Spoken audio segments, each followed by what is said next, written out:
வணக்கம். சன்ரைஸ் நேரத்திற்கான இலங்கை செய்திகள் வாசிப்பது புஷ்பகலா பிரபாகரன்.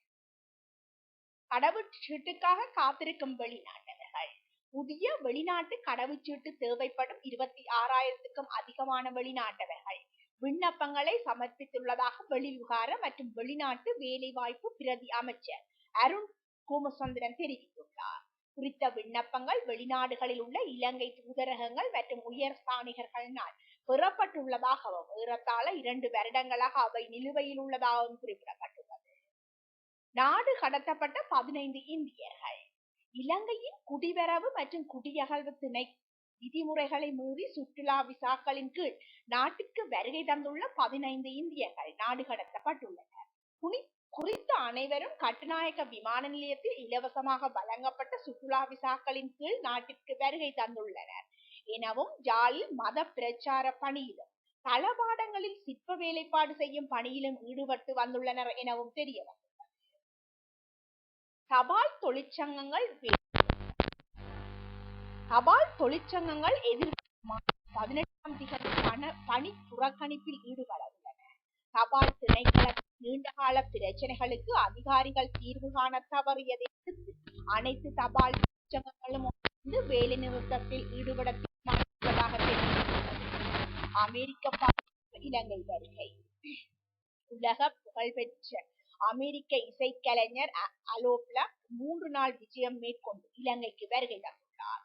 உலகெங்கிலும் உள்ள 22 நாடுகளில் இசை தர வரிசையில் முதலிடத்தில் உள்ள அவர் அமெரிக்காவில் கிராமிய விருதுகளுக்கு பரிந்துரைக்கப்பட்டவர்களில் ஒருவராவார்.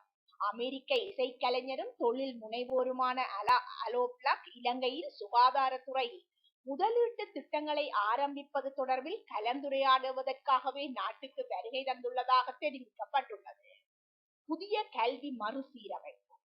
இலங்கையில் 2026ஆம் ஆண்டில் புதிய கல்வி மறுசீரமைப்பு தொடங்கப்படும் என்று பிரதமர் கலாநிதி கரணி அமரசூரிய தெரிவித்துள்ளார்.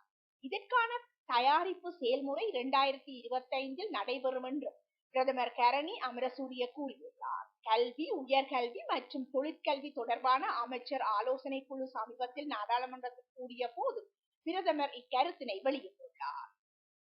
எண்ணிக்கையில் ஏற்பட்ட அதிகரிப்பு. நாட்டில் சிறுநீரக நோயால் பாதிக்கப்பட்டவர்களின் எண்ணிக்கை அதிகரித்துள்ளதாக சுகாதார அமைச்சு தெரிவித்துள்ளது.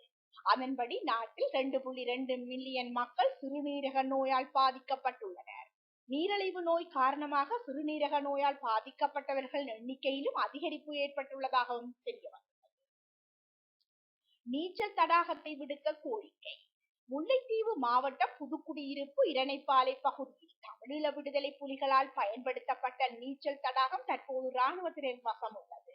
இந்நிலையில் குறித்த நீச்சல் தடாகத்தை முல்லைத்தீவு மாவட்ட விளையாட்டு துறையினர் வளர்ச்சிக்கு பயன்படுத்தும் வகையில் நீச்சல் பயிற்சிகளை விளையாட்டு வீரர்கள் பெறும் வகையிலும் பயன்படுத்துவதற்கு வடமாகாண ஆளுநர் வேதநாயகத்திடம் கோரிக்கை ஒன்று விடுக்கப்பட்டுள்ளது. இத்துடன் இணையவள தொகுப்பின் செய்திகள் நிறைவடைகின்றன. நன்றி.